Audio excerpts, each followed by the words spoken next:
When we're in a state of stress, our stomach acid downregulates. Then if you're not producing acidic enough food, it's not sending the signal to the gallbladder to produce bile when it gets into the small intestine. And so there's a whole kind of cascade of steps that are dysfunctional. I gotta get myself a little more faith, a little more love. I'm your host, Christa Bigler, and I'm going to guess we have at least one thing in common, that we're both in pursuit of a less stressed life. On this show, I'll be interviewing experts and sharing clinical pearls from my years of practice to support high-performing, health-savvy women in pursuit of abundance and a less stressed life. One of my beliefs is that we always have options for getting the results we want, so let's see what's out there together.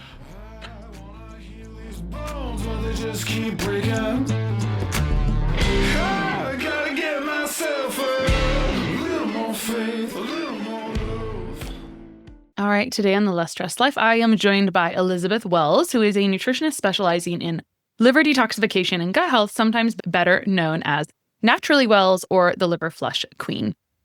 After 35 years living with severe Candida infection, chronic fatigue syndrome, multiple chemical sensitivities, and electrohypersensitivity, she discovered liver flushing in 2016, and it completely turned around her health. She now coaches her detox and bile flow protocols to clients all around the world who are dealing with chronic illness, gut infections, and other mysterious complaints poorly understood by conventional medicine. She is also trained in energy techniques such as EFT tapping and other modalities to gently support clients' nervous systems as part of a holistic approach. She lives in the Kent coast in the UK with her partner, son, and dog, and in her spare time enjoys going out to raves and getting into nature. Welcome to the show, Elizabeth. Thank you so much for having me, Christa. I'm very happy to be here. Yeah, so I was mentioning right before we hit record that ultimately I feel like we're pretty aligned. I don't know if you go on podcasts very often, but you're trying to draw attention to an area that doesn't really have a lot of attention. There was a guy, I believe it was a gentleman, that used to be the flush guy who has passed away, right? Andreas Moritz. I have his book here. But actually, I'll tell you how this happened. The other practitioner who works in my practice became very interested in liver flushing. It's a fringy, I always say, I usually don't have this conversation with people unless they want to have the conversation typically, because it's a whole different ballgame on conversation in general. But let's start with your story first, because I think that's always the most interesting. It's where you probably didn't really think you wanted to do a gallbladder flush either before you did it. I'm sure every time I think about this, I'm like, it's like effort and work, etc. So talk to us about your story. So 35 years of having chronic symptoms of essentially hypersensitivity, which is detoxification burden, right? And definitely poor adrenal function. And so tell us a little bit about your story, like the symptoms that were presenting, how they kept recurring, et cetera, et cetera. I want to hear more about that. So it's quite hard to pick apart what the root cause was and also just what I was born with, what I inherited, and lifestyle stuff. Usually when you try and pick everything apart, it's a combination of all of those things. I just was not a very healthy child. I was always ill and I was always having quite sort of inflammatory symptoms, a lot of viruses, whooping cough that I almost died from when I was about 4 years old.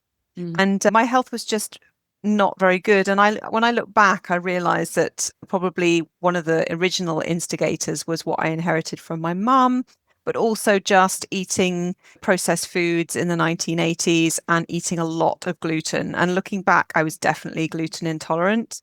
And I think my gut problems started there. And when the gut gets compromised in a significant direction from one variable, then it compromises how it lets the sort of door open, if you like, for other kind of more pathogenic issues to establish. So I think that's where it all started. But as I grew up, I was just, as I say, quite sickly. And then as I reached puberty, a lot of people's health problems often start when they hit puberty. And I just noticed that a lot of what I would now consider to be fungal overgrowth symptoms started cropping up. I was always bloated and I had definite mood symptoms from eating gluten and things like that. And it just progressed and snowballed. My adolescence was very difficult. I had persistent kind of low mood, I would say quite severe mood swings. I had a lot of gut problems. And when I was about 16 or 17 years old, my mum read a book called The Yeast Connection by a doctor called William Crook. And that was in the early 90s. No one really knew about Candida. No one knew about going gluten-free, but we went on a Candida diet. We went gluten-free. And and then I managed with diet and things, but just everything progressively got worse. I spent about 15 years on Chinese herbal medicine, which helped to some degree. But then in my late 20s, doing a lot of partying, as you do in your 20s, I had a career. I had high stress. And I just really hit a kind of stumbling block when I was about 30 years old. And I had all the symptoms of what you would consider to be chronic fatigue syndrome. So just persistent burnout, a lot of adrenal symptoms. Again, just the same kind of yeast overgrowth symptoms. I ended up looking for answers. I went to go and see multiple different doctors, both here on the NHS and naturopathic doctors. I did homeopathy. I did lots of different protocols, different herbs. I did Ayurvedic herbs. I did TCM, traditional Chinese medicine. And I would get occasional relief. I did a heavy metal cleanse. I did a gut cleanse. I cut out this food. I cut out that food. I spent 5 years doing a very militant low carb diet for Candida relief and got no relief. Yeah. And I actually just felt, I suppose, almost like nothing works for me. I have lots of clients now for whom they say, oh, nothing works for me, or I've tried everything. And I was definitely one of those people. And I even then joined naturopathic college and I trained to be a kind of naturopath nutritionist. And I remember discussing, or rather the topic of liver and gallbladder flushes coming up during our tuition, and my teacher saying to me, oh, you must never do one of these liver and gallbladder flushes because all that happens is poop out a load of olive oil and citrus. And she just scared me. And I thought, oh, well, I better make sure I never do one of those. You can only go round and round in circles for so long. And I did loads of my own research. By this time in my early 30s, I had, persistent electrical sensitivity. So I couldn't use a mobile phone. I couldn't use a computer.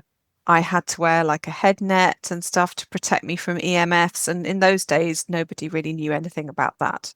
So I felt like a bit like a freak. And I had chemical sensitivities as well. So I was super sensitive to everything. And fast forward a few years and somebody on a health forum that I was on said, you can't just keep trying to kill Candida. There's a reason that it's there. You have to change the environment. And it was the first person that someone had said, the first person to ever say that in a way that made me reframe because I'd always been about and always understood that you have to try and kill this overgrowth. I've been doing that. I'd been doing that for 20 plus years. And so that's where my journey started. And I got hold of the book by Andreas Moritz and started to read it and implement it. By that time, I was actually in my very early 40s and I'd had a child as well. So my kind of toxic load and my whole body was in kind of burnout, really. So by the time I actually started doing liver flushing, I was at a very low ebb. Yeah. And as they say, the rest is history. Yeah. I can resonate with a lot of what you say. I know people listening can resonate with a lot of what you say.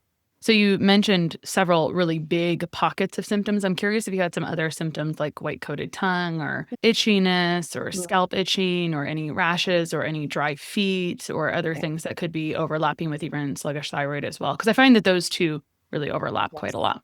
Absolutely. They really are. And of course, liver congestion can be a proxy for underactive thyroid as well, because so much of the thyroid hormone depends on the conversion by the liver.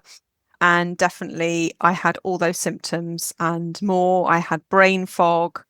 I was trying to do a PhD in my 20s and I was just fueled on like hot chocolate and chocolate from vending machines. And I'd literally just pass out in the library, in the British Library. I would just have to go to sleep and stuff. And I had, terrible brain fog. I had all the itchiness. I had terrible periods, I think, which is having Candida. having Candida overgrowth makes poor detox function. Yeah, in general. exactly. Yeah. Right. And high estrogen and all those estrogen dominance, all those things. And of course, when you have an overloaded liver, things like chemical sensitivities, electrical sensitivities, sensitivity to your environment, they all point to an overflowing bucket. But no one really talked about bile physiology. In fact, I often find that practitioners still don't always talk about bile physiology, that the kind of the joining up of all the pieces is still lacking, I think, in some areas. 100%. And I find, just to cut to this part, but then I'll go back, is if we overstimulate bile flow, I work with a lot of skin issues. So if we overstimulate bile flow too soon, it's going to show up on the skin and then everyone freaks out. Yeah. We try to do things gently, one thing at a time on purpose. But I resonate with your story a lot, as well as someone who had chronic fungal stuff for a long time. And I'll phrase this in a way. I remember a client one time said, okay, there's a lot of depth to all these things we can understand and learn, but if you could just boil it down to a couple things, what would you say? And I would say it feels like the crux or the backbone of what you have really pursued and supported as well, because you do this other nervous system work. So it's really your drainage, detoxification, liver and bile flow system, and your adrenal and stress hormone system, and nervous system are like the major skills that I think will support us all forever. If you want to have good health and you learn those skills, those will support you forever. But it's not, there's a lot of nuance to it, which is why we have jobs. Why we have jobs. So I want to ask you a little bit. So similarly, as I track back my history, I don't know if I got some of it from my mother as well. I'm curious, did your mom have a lot of fungal symptoms also? Yes, and still does. Yeah. And we have this conversation with clients where it's, I feel once you realize that mold is just, I like to de-escalate the conversation so it doesn't cause more stress. But I always think mold is very present. It's always been around for thousands of years. We have different building environments. We have all these things. But, and like you said, I think it was the 90s, no one was really talking about yeast connection or Candida. But by 2010 or before and after, Candida diets were very popular, all the rage, all this starving, much like your story, right? I think you said you went on a low carb diet, which I also feel like doesn't work at all. In fact, it just makes things much, much worse because you got to climb out of that hole of now essentially depletion from you haven't really solved anything, in my opinion. But my real question here that I'm trying to get to is, I feel like now people know what Candida is, but actually we often don't think that mold is there. And I think it's just always there. It's just a little more aggressive and it taxes the adrenals, it taxes the liver, et cetera. And so do you actually think that maybe there was mold exposure at some time living in your body, giving off endotoxins, et cetera, and congesting the liver and drainage? It's possible. I did, like my childhood bedroom did have damp exposure. And that was one of those, when you get these houses where you repeatedly try and remediate the mold or the damp again and again, but it always keeps coming back. So possibly, but I think that for me, it's a bit chicken and egg for sure. But where there's mold sensitivity, there's always yeast. And 100%. It's difficult to unpick kind of which comes first, but I tend to think it is the dysbiosis. The dysbiosis comes first because I've seen it in clients when they've done like a series of liver flushes or whatever, and then this stuff starts coming out. And sometimes they haven't even been diagnosed with any yeast or fungal overgrowth, and it is in black and white. And I agree with you. I don't think it shows up on testing very well, but I think it hangs out there.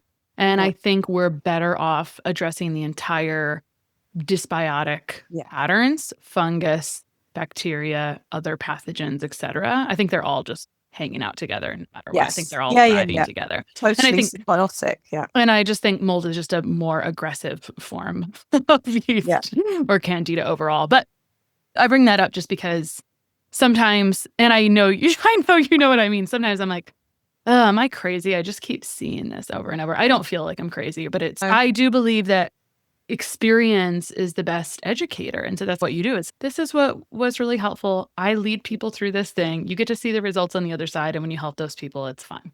You see those results. So let's talk about some of the concepts of flushes or why they might be needed in the first place. So we could talk about that we live in this toxic environment. It just is what it is. But more specifically, and it may have always been this way, why do you think there's so much congestion with gallstones? Why do you think? Because anyone who's ever done a flush that I know passes hundreds of gallstones. And because some people, there's stereotypes that might come up for people. Oh, I don't have gallstones. I'm like, how could you possibly know if you don't have gallstones? So what would you say about this, and why is it commonplace for us to have gallstones? So I think it's become more common. So I don't know about you, but I've just see anecdotally younger and younger people seeming to need their gallbladder removed or having gallbladder attacks or biliary dyskinesia or cholestasis. And for me, it really is about the gut-liver axis. So it's what have you inherited and what have you then accumulated through your life? And because dysbiosis produces so many toxins and we are seeing a progressively, generationally depleted population with poorer and poorer microbiome function, that's where it, in my opinion, that's where it starts. So we inherit our microbiome mostly from the mother. We are now seeing 60, 70, 60 plus years of routine antibiotic use during delivery, obstetric procedures, which we didn't really have before. And so as soon as you change that gut environment, it's going to have a knock-on effect. And the microbiome keeps the gut, it maintains all the tight junctions in the gut, right? So as soon as you get damage there, you get this translocation of bacterial and fungal metabolites. And then you get proteins, food proteins and other proteins escaping. So I think there's an epidemic of leaky gut. And I think that's where it's starting. So the liver has to act like a satellite gut, because whatever is inflaming the gut and causing this recirculation of toxicity is being shuttled back through the enterohepatic portal or the circulation back to the liver. And the liver essentially gets overwhelmed. And then if you add on to that all the trappings of modern society and modern diets, and if you add on to that what we're breathing in every day, and if you add on to that the levels of stress that we're seeing in modern society and the disconnection for humans, and then of course there's a whole long laundry list that we can go into, just things like not living to our circadian rhythm, a lot, just generations of people now with some metabolic damage or a depressed metabolism, like a slower metabolism. And so everything slows down. Things don't pass through the gut as quickly as they should. They ferment, then they stay around for longer, and that invites more pathogenic organisms in. So it is a real snowball effect. And for me, it definitely comes down to what is this person inheriting, and then what are they subject to as they go through their life. So yeah, that's a kind of multi-layered answer, but that's okay. No problem. I will highlight and underline. I think you do have to address what's going on with the gut and the liver at the same time. I've never had anyone say, think of the liver as a satellite gut, right? It's taking on, there's all this circulation happening. And I want to mention, and you're welcome to correct me, I don't think we have good testing. I think there's a stereotype that is the answer is in the test. And I don't think we have good, concise testing around liver gallbladder function. I think symptoms point more to it personally. I don't know if you have any comment to that. There are some inferences we can get in testing, but I find that even when you say people having gallbladder attacks, et cetera, like at that point, it's really significant before it's going to show up on any testing. So if your liver enzymes are off in blood work, something really significant is going on by that time. Whereas there's a lot of opportunity long before that. Yeah. And I think maybe just practitioners or kind of allopathic physicians don't necessarily know what they're looking at. Yeah. And they're not picking it up, and it's being misdiagnosed as IBS or colic, for example. Totally. I want to ask you a little bit about some of these other side effects we don't always think of as gallbladder. I'm going to ask you about biliary dyskinesia in a moment. But first, since you brought up stress, I think, can you point to exactly how stress impacts gallbladder function? So I think it just, the kind of dominant way I would look at it is it just provides a contraction of the whole digestive apparatus, if you like. So it's from the point at which you're putting food into your mouth and that passage that it takes to the stomach. And when we're in a state of stress, our stomach acid downregulates. Then if you're not producing acidic enough food, it's not sending the signal to the gallbladder to produce bile when it gets into the small intestine. And so there's a whole kind of cascade of steps that are dysfunctional. And I think that's really where it's happening, is that's just that whole orchestra, if you like. Digestion is like an orchestra. And if one element is missing, and just all the hormones go wrong, gastrin and secretin and CCK, they just don't work as they should. And then you're just left with this bolus of food that's just not being acidified and then not being neutralized. And then what's happening further down in the gut is then you're getting this SIBO type situation, because essentially something has to break that food down. And if it's not going to be your own secretions or digestive secretions, it's going to be something else. Yeah. Let's actually back it up and talk about the function and the benefit of bile. Why should we care so much about bile flow? What are some of the benefits of what it's doing in the body? Bile is like a kind of multifactorial sort of detergent that, has multiple benefits in the body. So it helps you break down your dietary fats. It helps you absorb your fat-soluble vitamins like A, D, E, K, etc. It's your primary toxin kind of elimination factory. It's going to bind excess toxins and bilirubin and estrogen, and it's going to pass it down to the stool to be eliminated. This is really important. It's strongly antimicrobial, so it helps to prevent microorganisms. Your stomach acid and your pancreatic juices and your bile are so important for neutralizing each other and also just closing the door so that pathogens do not get a foothold and can start colonizing in your intestines. It is an important pH regulator, so it's going to help neutralize that acidic chime that comes through from the stomach. That's really important because it needs to protect the mucosa, the lining of the gut. If the pH is not correct, so our digestive system has different pH or acid-alkaline balance throughout the whole thing, and it changes depending on what part of the intestine you're talking about.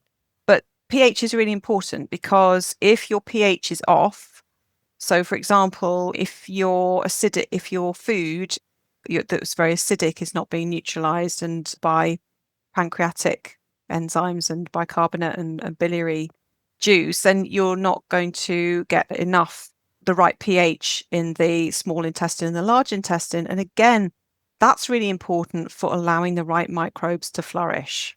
Your friendly microbes, your lactobacillus, your bifidobacteria, they like a slightly acidic environment. And they also produce metabolites called short-chain fatty acids, and they help to make the colon acidic. And all those stages are really important for allowing the conditions for the right microbes to grow. So if you don't have the right pH, the wrong microbes are going to step in and colonize that. And it's also really important to say that bile is also, it lubricates, it hydrates, it soothes the intestinal tract. If you've got inflammation there, that's very likely to be to do with the downregulation or the poor production of bile. And it helps you go to the toilet. Yeah. I would say some things that you just said. You were talking about earlier that we have an epidemic of dysbiosis or poor microbial terrain, et cetera. And right there, you get the answer of why this is recurrent. Stress will deplete stomach acid. That's one mechanism. It's the first thing that checks out, right? It's going to, if we're down-regulating, if the liver or drainage function is congested or bile is not able to be made freely, et cetera, it's overall congested, you're going to have issues with controlling microbe overgrowth. And so you're going to have a recurrence of that. So I just want to underline that. And then aside from learning the skills of drainage detoxification and adrenal and stress hormone function, the other one would be optimizing digestion if we had a 3-pronged stool, because it's a big one. And I always joke, you can just put on my tombstone that no one was digesting. All right, so let's talk about this word that you mentioned, this term that you mentioned earlier, biliary dyskinesia. I want to hear about what this is and how it may produce some symptoms that we may not always attribute to bile function. So biliary dyskinesia is like what I would consider to be just poor gallbladder function and gallbladder release.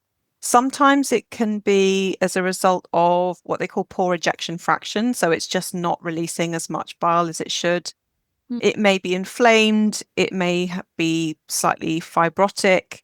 That's more like a kind of late stage kind of situation. But it's very common, and often it's to do with the bile itself being very sludgy and slow.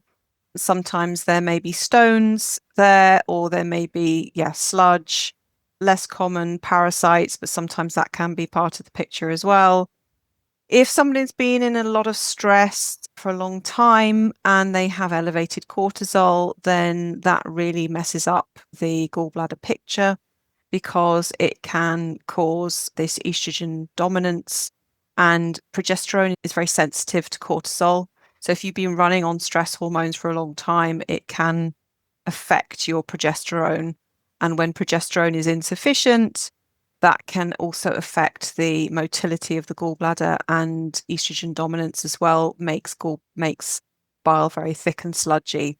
So it's a kind of, it's a complex of different things, but usually there needs to be a kind of focus on helping the bile itself to be thinner, and also just helping all the different stages of digestion like we've talked about, and working on someone's stress, and just helping to thin the bile and work on gut motility as well. Because of course, if your gut is sluggish and you're not going to the toilet every day, that's going to increase the burden on your liver and gallbladder. Yeah. Did you mention that bloating would be a common symptom of this? And I find that this is going to be one of those ones where the bloating is not necessarily going to resolve with maybe some other interventions. And it could be a very sneaky downstream cause of chronic bloating that, quote unquote, cannot be found for a reason.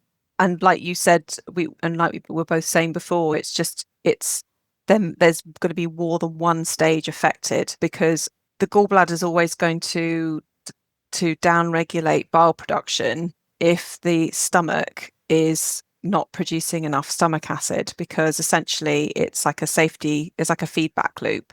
If the gallbladder senses that there's not going to be enough bile to neutralize the acidic food, then it's going to dial that down. So I find that when clients work on both stomach acid and bile function, and they maybe do a few liver flushes, suddenly when bile is working better, suddenly their stomach acid is working better as well. There's definitely a reciprocal relationship there. Usually in the literature, you'll find the relationship goes one way, but I think there's also a feedback loop that maybe we're yet to discover.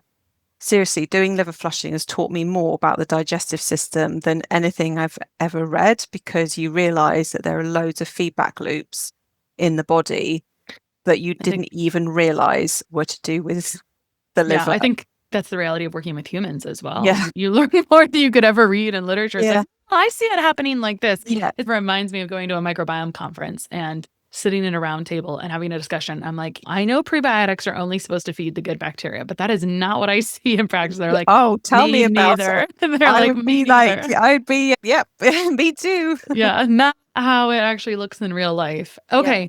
So I still have a ton more questions. So real quick, I think the natural next thing is, let's talk about some simple things for improving bile flow. Just a quick handful of things. So a while back, my college-age daughter shared with me that she was tossing and turning and waking up several times per night after a period of stress. We started her on magnesium and her sleep immediately improved. I personally think magnesium should be your first thing to try if you're having trouble sleeping or staying asleep, especially tossing and turning. And it's a no-brainer if you have any restless leg issues. The thing about magnesium is that there's a lot of types of magnesium that will give you symptomatic relief, but I like to steer my clients and loved ones to a more absorbable form of magnesium, because most big box magnesium is mag citrate, and that will push bowels that can be damaging to your teeth if it's used daily, and it's not the most absorbable. Rather, Jigsaw Health makes one of my favorite great tasting magnesium powders called Mag-Sooth that has magnesium glycinate, my favorite calming and absorbable type of magnesium. It's available in both a great tasting powder and to-go packet. And they also make a product that's great for slow release, especially if you have restless legs, called Mag SRT. So if you are not falling asleep easily or if you have disrupted sleep, you can try at least 200 milligrams of great magnesium like Mag-Sooth or Mag SRT, especially if you have restless legs. It works better to take this at least 20 minutes before you go to bed to allow it to kick in. And you can get a discount on all of Jigsaw's amazing products, including Mag-Sooth, at Jigsaw Health with the code LessStress10. Now, you can use LessStress10 as many times as you want with every order at Jigsaw Health, which is honestly pretty unheard of with coupon codes. So enjoy the magnesium from Jigsaw with my code LessStress10. So the first thing I think the low-hanging fruit, as they say, would be to just really try and clean up someone's diet a bit, really. So if somebody is eating a lot of refined foods, particularly refined white flour, refined sugar, fried foods, a lot of caffeine or alcohol, those would be like the 5 or 6 kind of big low-hanging fruit that I would just say, okay, you really need to dial that down. Liver really doesn't like fried things. And if you're going to use oils or fats, then you need to use cold pressed and use them afterwards or pour them on your food after you've cooked them. Steaming things, baking things is usually better than frying. Yeah, and just those foods that kind of cause congestion, as I say, those refined or ultra processed foods. I'd always look at someone's intake of soluble fiber. And of course, it's really down to the individual and is dependent on the context, because not everybody can jump in and use soluble fiber, especially if they have a situation that's like SIBO, for example, or a lot of fermentation there. But usually you can try and train that muscle a little bit. You can just start off really small. Sometimes people make the mistake of thinking, I need to eat more fiber, and then they go in eat a lot of fiber and then wonder why they're like looking 9 months pregnant. So yeah, you can literally start to just try and introduce things in a really small, measured way. Something like, as I say, soluble fiber, pectin is really good. So apples can be really helpful in that situation. You want to use soluble fiber because soluble fiber acts like this amazing sponge or a brush. It brushes and cleans the walls of the intestines, and it absorbs bile-soluble toxins, and then they get carried out with the stool rather than sent back to the liver for further processing. And then we look at things like bitter foods, bitter drinks, bitter teas, and obviously you've got all your sort of liver-friendly supplements that you can take. Malic acid, foods rich in malic acid are also very helpful. And not to mention correcting the dysbiosis, which will impede that bile flow, etc. And stress and managing stress. Yes, a huge one. Okay, so a lot of gallbladder issues pop up postpartum. Women right after pregnancy start to have gallbladder attacks. Why is that? Just the changes that happen during pregnancy, the fluctuating levels of hormones, and usually the thyroid is involved in some way. Sometimes after birth, the thyroid can become hyper and then it can become hypo. So there's a lot of fluctuations that happen. And essentially during pregnancy, you've got a baby kind of packed into a really tight space. It does tend to squash the gallbladder and the liver. And so it's quite hard if you've already got an existing either dysbiosis or existing liver congestion problem, then you're going to see that flaring up in pregnancy. Yeah. And then after pregnancy, it's very common. I would just want to give definition to something, because you often can read or people say hormones fluctuating. And what I think we want to remember when we say hormones fluctuating is when something goes up, it must come down. And when it goes down, what's going to happen? It's going to need to use those processes of detoxification and drainage. So if that system in general is under stress because it doesn't have enough workers, if it's just generally congested, then you could have more exacerbation of issues. Yes. And so I don't think we always think, often we say hormone fluctuation and it has nothing to do with you, but I wanted to say, oh yeah, that's what that means. When it's going up, it's got to come back down. That's what's fluctuating. Yeah, no, it's got to go through systems. Good point. It's going to contribute to the log jam. Yeah, There's an exactly. existing logjam. It's like sometimes you don't know that you have a problem in a certain area until there's like this final stressor or trigger Mhm. that takes over, and then all of a sudden it flags up what Yeah. was already there. That's why I work with skin stuff, not because I thought, oh, I'd love to work with skin stuff, but people just kept coming for that. And I have a history of it. And so I understood it intimately. And it moves us to action more than the other symptoms. Once it becomes visible, it really moves us to action. So I'd rather help people have vibrant energy, but whatever. It called you. You were It's all called the to it. same. It's all the same stuff. And it's good. It's all good, but it's similar. It's not much different than what we're discussing. It's all completely related. Okay, so more questions about some flush nuance specific things. But the thing that comes up all the time is, and let me reference the physiology. Bile is made in the liver, it is stored in the gallbladder. You've got to have this duct working well, etc. But what if you don't have a gallbladder? Game over for gallbladder flushing? It is not game over for gallbladder flushing. My experience is it's a little bit more unreliable. Yeah, people do it and sometimes they get good results, but I've also seen people get, yeah, patchy or inconsistent results. So it's Mm, not something that I personally coach mm, because essentially you've got nothing to concentrate the bile. mm, And so you don't have anything to do that push. But I know other mm. practitioners who do coach people who want to do liver flushing just without a gallbladder. So it can be done. If you can't do it or you don't want to do it, then you're really looking at persistent long-term lifestyle changes and just being very careful with diet and doing all those dietary modifications as a lifestyle going forward. Yeah. Yeah, I think it's tough. I think it's a tough scenario. I find that when we don't have a gallbladder, sometimes it's like, ooh, I think you would really benefit from this. But it's not. I don't coach on that either. In fact, again, I don't even bring this up unless someone brings it up to me, just because it takes a level of commitment, I Yeah, would it say, does. overall. Yeah. And it's always worth saying there are some people do respond very positively to supplementation. For some of those people, taking Tudker or Oxbile or something like that is going to be enough in concert with lifestyle modifications and things like that. It's just, yeah, it's not going to be quick. Yeah, I'm often reminded, I want to talk a little bit about the absolute most negative side of flushing, just so because I think education is really important and I always want things to go as successfully as possible.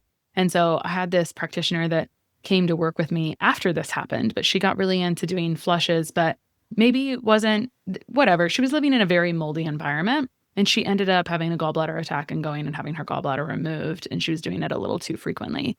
Anything you want to say as a disclaimer around doing things right? That's why you do coaching. But I like to have worst case scenario. I like to put it out front because I don't want people to do this willy nilly or without good effort, without doing it properly. It's important to me anyway.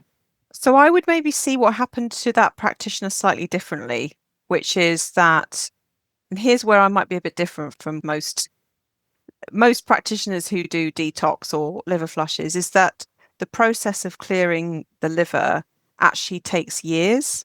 It's not quick. Yeah. And so what may have happened is that this person, I don't know, I'm just She was doing many of them rapidly, for sure. yeah, speculating. That can be tricky. So I have done many. I've done nearly 400. And there are issues if you do them too close together, you will dilute and deplete your bile.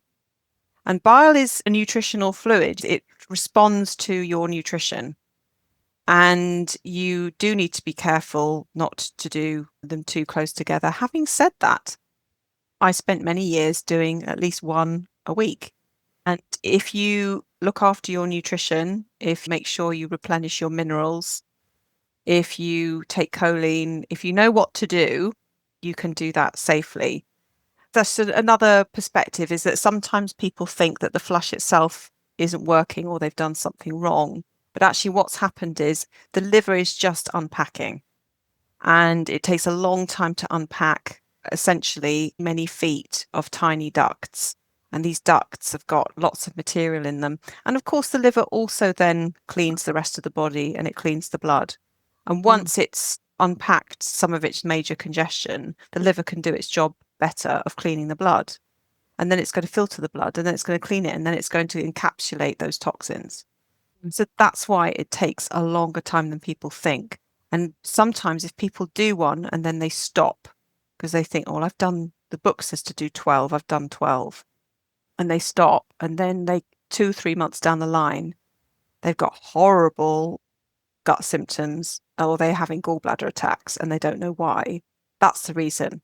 It's because the liver doesn't know about an arbitrary time limit where you say, okay, I'm going to do 12 and then I'm going to stop. The liver doesn't understand that. Yeah. The liver is doing what you've asked it to do. You've invited it to start unpacking, and that's what it's going to do. So bile is not a stagnant material. It's not a static organ. It's constantly in flux. So we'll carry on doing that job for you, and you have to know how to manage it. So the other part of your question was caveats around it. Yes, there are caveats around it. So if you have any kind of gallbladder stent, for example, I wouldn't flush. If you have any kind of intestinal obstructions or adhesions, I'd be very wary of doing it. You can't do it if you are breastfeeding a newborn baby or a very young baby. You can't do it when you're pregnant. You can't do it if you are on a very restricted diet or if you're doing a lot of fasting. It's not recommended because it is also a procedure that can be quite intense on the body. There are a couple of other ones. Some inflammatory bowel diseases like Crohn's and ulcerative colitis is not recommended. So there are a few kind of contraindications. And if you're going into it and you want to do it by yourself, I would say my best advice would be to read the book by Andreas Moritz and don't try and skip any of the stages of prep. And if you're hesitant to do it by yourself, then seek out a practitioner to guide you through it. Yeah. The normal recommendation, I think maybe from him, is to do it once a month until you're not seeing gallstones anymore. Is that correct? But you say you just continue. It's unlikely that you're ever going to be at a stage where you're not going to see gallstones ever, because the body is always cleaning. The liver will always be cleaning house. There may be periods where there's a lot of space between gallstones, right? So when you free up the liver, there's less congestion there. You may be doing a few flushes where you don't see much. That doesn't necessarily mean there aren't any stones left. It just means that you're pushing what's further back towards the liver. So I would say it's a really long process, and unfortunately it's only when you get to the sort of stages that I'm at with it that you realize that, because you don't get any of that information from any books that you read. Yeah, of course. There would be no way to know without no someone going way through of those knowing. experiences. Sometimes I feel like someone who's landed on the moon, because there's only very few people I know who have done what I've done. And I've learned so much about the body. And what I've really learned, and I must just stress this, is that the liver is such a central organizer of everything in the body, like everything. And when you do liver flushing, you realize that everything from your mood to even how you think about the past, even how you think about how the direction that your life has taken, like you can either see it as something that, my life has been one particular way. But when you start flushing, you realize that, wow, all these things I thought were my personality, actually just the result of congestion. Like my personality has changed so many times, or just aspects of my personality have changed because I've cleaned my liver out. It's crazy. I know. I love that story. Actually, that is how the other practitioner in my practice got so interested in flushing, was hearing people have stories about anxiety. And she had a big, not completely known toxic burden exposure last year that triggered a lot of essentially anxiety, really aggressive anxiety. And so after her first flush, she's, oh, the world is clearer. I need see it. It is beautiful. And I love that because we work with a lot of skin stuff. And so it's okay, that makes sense. But sometimes we don't think that these things would be so related. And so it's seeing is believing in real life, right? It's like trying to tell someone at the very beginning of something or assure them when they have barely started. It's like, wait till you get to the other side. Yeah. Then we'll chat about it. Okay. I do have a few more questions. So when flushing, do you think it's common to see fungus or what looks like fungus in the stool at the same time? So this white material. Yes, absolutely. And that's what has been so much of a revelation for my practice, really, is just seeing people get rid of what is obviously major contributory factor to their symptoms without necessarily even realizing it. So sometimes in the early stages, you can sometimes release it if you do an enema. So if you do an enema or coffee enema, or you do a mucoid plaque cleanse, sometimes you see that stuff, and that's usually Candida in the colon, and it can look cloudy, stringy, that kind of stuff. When you get further up, and this is consistent with what they say in the literature, is that it becomes more of an aggressive fungal form. So what in the colon tends to be more like the yeast form, and when you get further up in the gut, it becomes more like this cotton fiber, this kind of Mm, matrix of material. It looks very different. It looks like, yeah, it looks like little webbing. And actually, if you mm. look at Candida under a microscope, it looks exactly like what comes out after flushes. And I have basically, that's how I got over my Candida infection. I've just seen buckets and buckets of this stuff, which is what made me realize how a lot of kind of antifungal strategies are just not going to work for some people, because if they're Mm. carrying that level of burden like I was, it's incredible how much of that stuff I have released over the years. Yeah, it just goes to show, wow, there are people walking around with this stuff. And when they release it, they release or they resolve some of these symptoms that they've been living with all their life.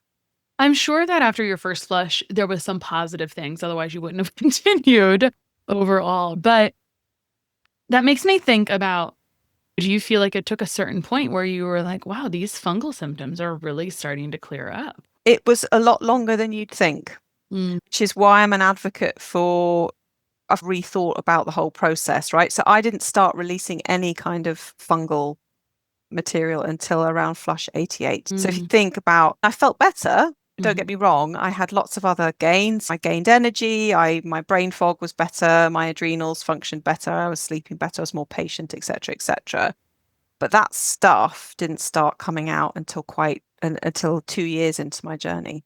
Yeah, I think that's really important to share because I am 10 years into journey and generally live without symptoms most of the time, but sometimes things pop. It's easy to, I'm like, I know I have colonies of fungus inside of me.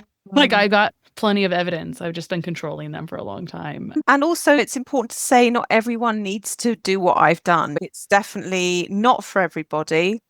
And if I was advising somebody who was like, I just don't want to do liver flushing, I'd be like, okay, that's fine. Work on your bile flow, work on your gut health. And you know what? Most importantly, and I've come to this realization a bit later, really, is really work on your nervous system Mm. health, really work on your stress levels, and do pick just some kind of meditation or tapping, which is what I do, or something like that. It makes such a huge difference. Such a difference. And actually, this brings me to this next question about stomach acid and hydrochloric acid, because this was literally a revelation I had in practice. I used to do a lot of betaine HCl type supplementation for low stomach acid at the right juncture. And it would help. And then people would go backwards because stress depletes or suppresses stomach acid first. And so what's really happening, of course, is stress will deplete minerals, and those are cofactors for even making the stomach acid. So then I just went farther downstream to the minerals. I've been much happier around it just because it's this whole, it really brings us back to this is the root of the root instead of trying to force it with a replacement. So you get improved symptoms from the replacement, Mm. but you've got to really deal with stress at the root of the root, which is this mineral function, et cetera. And I'm curious, one of the things I'd learned from my naturopathic mentor years ago was that taking hydrochloric acid as a supplement too soon when there's certain pathogens, especially Helicobacter pylori, will drive it deeper into the tissue.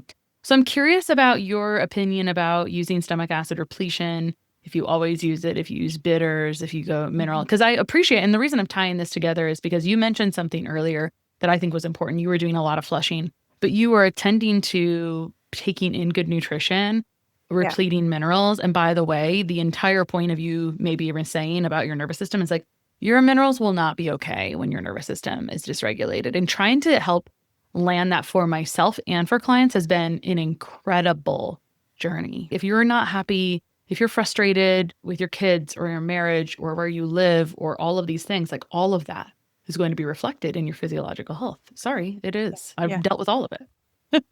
Yeah, and it's really difficult because my personal sort of situation is I live with chronic stress. I have a son with complex kind of behavioral needs. And so I live in a high stress environment, and I'm always going to live in a high stress environment. And sometimes there's not that much you can do about. Yeah, However, what you sure. can do is try and deal with your response and try and deal with as much as you can do to just work on yourself. But yeah, absolutely. I would always say nutrition comes first, and just to be really, because a lot of people, when you delve into their stomach acid issues, have got adrenal fatigue or thyroid downregulation, or they're just at a low kind of metabolic ebb and they're not holding on to those minerals. Food always comes first, but minerals are a close second, and electrolytes. And I'm always banging it into my clients like, you need coconut water if you're going to flush, because the first thing that gets knocked off by flushing is potassium usually.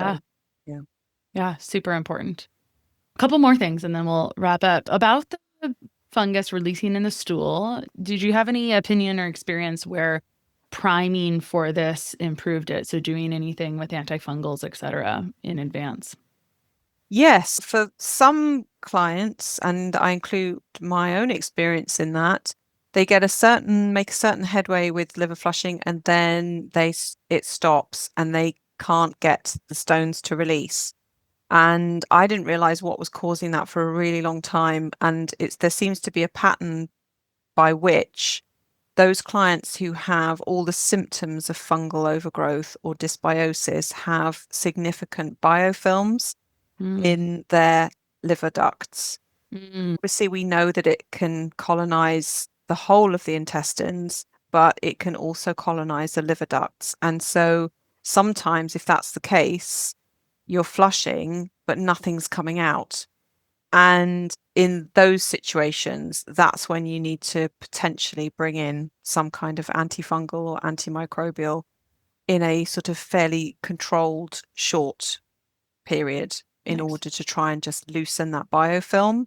And usually if you do that for a short while, and then you flush, usually then it's more successful. Mm-hmm. And I'll mention, sometimes there's aggressive things you can do to break open or permeate biofilms, and they can make you feel like garbage, which is why we have jobs as well. Because if it was just all really simple and easy, I wish it was, honestly. But there's like a little push and pull here, and it's like, yeah, that could happen, or this could happen, or whatnot. And actually, I think about the other clinician in my practice. We're pretty opposite. I'm pretty aggressive and she's really conservative. And it's a beautiful symbiotic relationship in that way. And she'll very often proactive. She was so proactive in helping people be on charcoal or binders. And I was so annoyed at how well that worked. But the reason I bring it up is because when you are binding circulating toxins, that's a pretty damn good sign that you got some stuff you need to push out and clear, et cetera, that there's automatically toxins circulating, just going back to that entire toxic environment. Okay, last thing, just because it's so fun, I really value getting to talk to someone who works with real people, right? Because when you work in practice, I just feel like you learn a lot from humans, as we already mentioned. But your story started as a child, and I work with kids, and I would never be doing gallbladder flushes with kids. But what would you maybe say, and you just brought up some things that you have in your own stresses as a mother as well. And so people might ask themselves like, oh, is there a minimum age for flushing in general?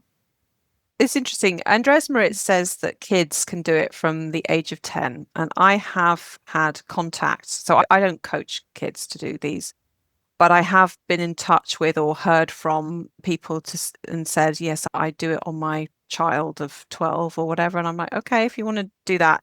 My feeling is, and my son did do one, but there's no good just doing one. And the thing is, with a child, they need to understand what they're doing, because if you just force compliance on a child and say, this is what you're going to do, and it can be quite a stressful kind of procedure. If you're an adult, you can understand it and consent to it and understand why you're doing it for your future self. But a child doesn't really live in the future. And so I would say, please try and wait until your child can either understand and really fully consent, or they're old enough to say, I've got these health issues and I would like to do this myself. Yeah. I'm hoping my son will want to do another one eventually. Yeah. But I think I introduced it too soon. And now I never wanted to. In your defense, between the age of 5 and 25, they have their own mind of their own. And so there's no real pushing or prodding or whatever. And what I want to add on to what you're saying, everything you're saying is beautiful. Never do something to your child that you wouldn't do to yourself as well. Make sure you're the expert on something before, no matter what. And that should be obvious, but sometimes like if our kid is dealing with something, we just want to help them not have pain, help them not deal with it. And it's, if you don't have experience, but I find that this, as someone who works with kids, you're mostly working with the mom's nervous system, and it's a real treat. You now have 2 clients and it's okay. It's fine. But it's like, there's a lot of worry, right? Because it's not their body, et cetera. And I don't do risky things with kids whatsoever. It's almost boring because it's so unrisky, and that's okay. Right. But the issue has nothing to do with the protocol or whatever or whatnot. It really has to do with the parent it's uncomfortable. It's uncomfortable. It's literally they're sitting in discomfort watching their child go through something uncomfortable. And that's what it boils down to, is we hate freaking discomfort as humans. Yes. So just, I like to sit and think about these things as I'm eating lunch. and then this is what this person's problem is today. Let me have some empathy around that. It's okay. It's all fine. So Elizabeth, it's been such a treat to talk to you. We didn't even hardly get into flushing, but I wanted to go over like the big, more interesting stuff because people can go learn about flushing. There's all these different directions. I've got all of these haphazard directions. It's quite hilarious from all these different sources, and it's an interesting journey nevertheless. And something I haven't gotten to yet, because you got to do so many before you get there, is you actually have created your own miniature protocol that you recommend not until people get a little bit farther along. That's right. So glad you have, because I am excited about doing a miniature protocol instead of a full protocol. Yeah, it's really, it's really effective. It's great. For people who've got a lot of gallbladder sludge, or they're having a lot of kind of symptoms, so they've got like upper right quadrant pain stuff, I'm like, okay, don't do the mini. But for people who've done like a few of the full ones, it's a really good protocol and it gets good results. Awesome. Where can people find you online? So I have a website, naturallywells.com. Other than that, I have my Instagram, which is @naturallywells, and handily enough, my YouTube, which is also @naturallywells. So convenient. Perfect. Yeah. Thank you so much for coming on today. I really appreciate you sharing your wisdom and experience with us. Thank you so much. Just keep breaking.